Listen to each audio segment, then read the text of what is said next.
Namaste. Well, thank you. I'm going to stand up if it's alright. I don't like sitting down talking. What I'd like to talk to you about today is consciously raising your vibration. So I want to talk about what is your vibration, why we might want to raise it, how we go about that, and a little bit about how the chakras and your vibration works. It's quite a practical application of theosophy today. There'll be lots of theosophy sort of interwoven through, but it's very much a how-to rather than we're going to come out of our heads, connect with the heart and bring it into our body a bit more. So what I want to talk about first is what is your vibration. And in theosophy we're very aware of the different layers of our being. And we talk about the sort of the physical body, and then we talk about the etheric body, which is part of like an energy field they talk about in science that surrounds the physical body. And then we're talking about an emotional body within this energy field. This energy field will be seen by psychics as an aura that surrounds the person and reflects the very essence of the person and the state they're in. And then there is, in theosophy, the idea that our mental body, our mind matter, is contained within this aura as well and transmits through the brain. So that's the premise we start with. But your energy field is more than just, it's very hard to depict in one plane. It surrounds but pervades all through your body, through all of the organs. And not only does your body have an energy field, but every living thing has an energy field, and they all interact all of the time. So for example, we, in yoga they call it prana, in Chinese medicine qi. We take in energy, especially energy that comes essentially from the sun. We take in energy through our feet, through chakras, up through the earth. We are basically transmitting and receiving energy all of the time. When the energy comes in a yogic term, there are channels through the body, subtle channels called nadis, also called meridians in Chinese system of medicine. They're subtle, you can't see them, but they link up different parts of the body, very linked to the breath, because when you breathe in, you don't just take in oxygen and the sort of physical things you need. You're taking in this vital energy, this chi, this prana. But the thing in theosophy that and medicine is starting to recognize now, the quality or the vibration of a person's energy field that surrounds them is very indicative of their soul contact, of how much that person is vibrating with who they are in this lifetime, who they are in the highest sense, how much they're connected to their higher self. And a lot of Bailey's writings talks about this age we're moving into now, Aquarius, where we, I'm not going to go into all the 7 rays, but with the 7th ray energy coming through in terms of astrology, is that a lot of that energy works on the etheric body.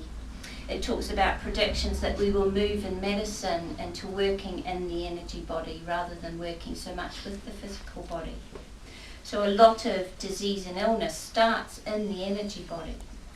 And the reason that the energy body is so important is because this is the link between your mind, your thoughts and your emotions and your health, your physical health. Because your thoughts and your emotions and your intentions and your mind, if you like, affect your energy vibration. And what you do is, however your energy is on that particular moment, you take that energy out into the world, and everyone that you interact with comes up against that energy. So if someone is vibrating from a very good place and has a very positive energy, you have a natural sense you like being in their company. You'll know people when they're not in a good space and their energy just depletes yours. Have you had the situation where some people, you are exhausted when you're in their company for very long? And inadvertently, probably quite unconsciously, they will be drawing some of your energy away to replace that in theirs, which is depleted by their negative thought patterns. Because negative thoughts, especially anger and fear of things, leave holes in our energy field. So all of this is working all the time. When you connect in nature and you connect with plants or with trees or with animals, you connect first of all with their energy field. And you may even find that the reason you like to get out in nature and you feel good when you're out in the mountains or the hills or the beach is because your energy field is revitalized by it, because there's so much energy around plants and animals, especially when they're in their natural environment. So that helps to sort of replenish our energy. And we know this. We know this. We know that when we run around with bare feet on the grass, it feels good. And it's because it's easier for the energy to come up through some of the chakras, to join up with the major chakra system through the center of the body and re-energize the body. So these are ways to just understand. Some of the other reasons that we want to raise our vibration, obviously this is subtle energy, but it does infuse the physical body with energy. So the higher your vibratory energy, if you like, the more you can do, the fuller life you can lead, the more you can give in service. Especially if you're starting to have some real soul contact.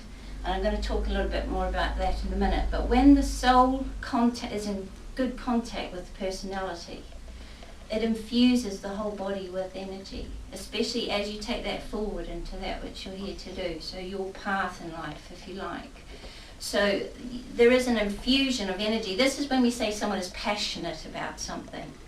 We just know that they find it easy to do that. That there'll be something in your life which the energy just flows, and you get that real feeling of this is what I'm here to do. Okay, when I teach yoga, this happens. Doesn't matter what kind of state I'm in. Before I teach a yoga class, I know that when I step into that place of teaching yoga, I'm infused with energy, and it just comes through. It's just always there.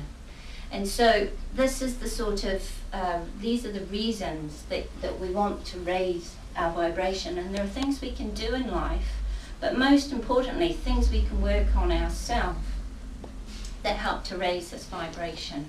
And probably the key thing is man, know thyself. So it's to come to know who we are, to be able to step back, and I'm going to talk a bit more about meditation and how this works. Step back and have a look at who we are in an honest way. Have a look at our thoughts, have a look at our emotions. How are we dealing with people? I'm going to talk a little bit about right relations between people in terms of energy. And so all of these things help to raise our vibration. And what happens is if you want to make a difference on this planet, you want to make a difference to the people around you, the thing that you can make the most difference, the best service you can give, is in terms of raising your own vibration. Because then every single person that you come in contact with, they come up against that positive energy, and it just ripples out. Have you tried walking down the street? And I used to do this when I first came to this country, because people don't smile so much here. And you walk down the street and see how many people you can get to smile back. So you just catch their eye and smile, and they're like, ooh, ooh. And children do this. Children and animals do it for us all the time, because they haven't had their smileometer turned off yet. They don't know you're not supposed to smile at people. And have you noticed how a smile, it just catches, doesn't it? So you might have smiled, and then that person smiles, and that person, and it's like a domino effect. So it's very much the same with your energy. And so I think there's a quote, all the world rejoices every time a Buddha made. And what that means is that, when we start to raise our energy, we're really talking about the energy that's coming from the Buddhic nature, from the heart. And I'll talk a little bit more about that in a minute. I want to quote, there's a beautiful little book by James Allen. It's only tiny, As a Man Thinketh. I don't know if any of you have read it. He says, "Mine is the master power that moulds and makes, and man is mind, and evermore he takes the tool of thought, and shaping what he wills, brings forth 1,000 joys, 1,000 ills. He thinks in secret, and it comes to pass. Environment is but his looking glass." So the idea that the world, energy follows thought. And this is where we're only just starting, say, in medicine, to understand that a person's frame of mind, their belief system, has such a huge effect on their healing, on their health. Our thoughts, energy follows thoughts. You really need to think about the implications of that. How many of us watch what we think? Guard what we think? Are all of your thoughts positive? Are they going to have positive consequences? If someone were to infuse those thoughts with energy and you thought every one of those thoughts will manifest, are we thinking the right thoughts? And this comes into the Buddhist idea of harmlessness. So not only harmlessness in terms of action, but harmlessness in terms of thought and intention and emotion. So this is very much behind this idea. When Blavatsky talks about different emotions, if you like, having different qualities of energy, having different vibrations of energy. So as there's an energy field like this around our physical body, so the whole planet has an etheric body, an energy field, an astral or emotional body, and a mental plane that surrounds our planet. And we understand this from theosophy, as above, so below. So what happens with energy, Blavatsky says that thoughts that come from a Buddhic nature, from compassion, from forgiveness, from gratitude, unconditional love, these higher emotions and thoughts are very light. They have a very light energy. Thoughts that are involved with fear and doubt have a much denser energy. They're much harder to move. They require a lot more energy to produce. And so she talks about in The Secret Doctrine where a few people meditating on these higher, compassionate Buddhic thoughts and virtues, if you like, can counteract all of the negative fear and doubt that's going, all these thought forms that are going up and feeding the astral plane, all these emotions from people who are unaware that the way they think and feel is affecting everyone around them in the whole world and solar system and everything everywhere. So you're getting in this kind of astral plane that surrounds the earth, a build-up of some not nice energy.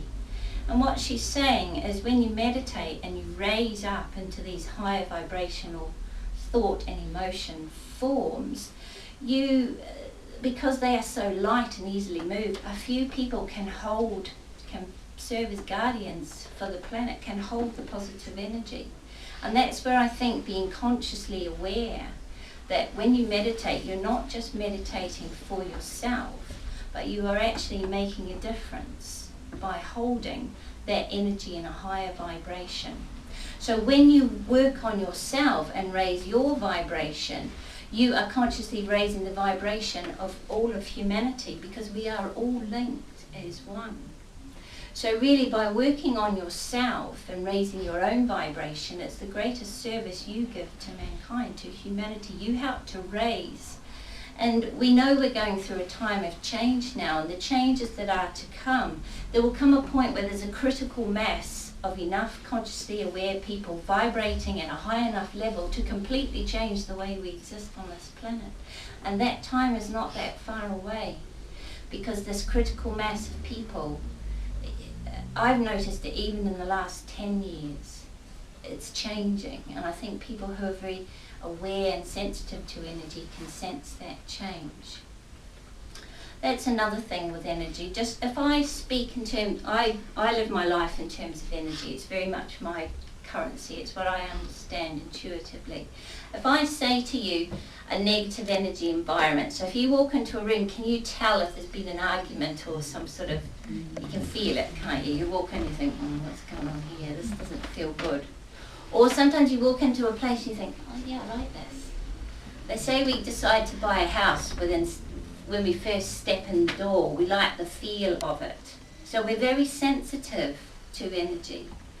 Are there people that you like their energy, and other people you just, I don't know what it is about them, but There's just something you feel. Or sometimes some people are sensitive enough, they'll come to a place where in history something awful happened and they can pick up the vibes still. Something needs sort of clearing, or something needs to be solved.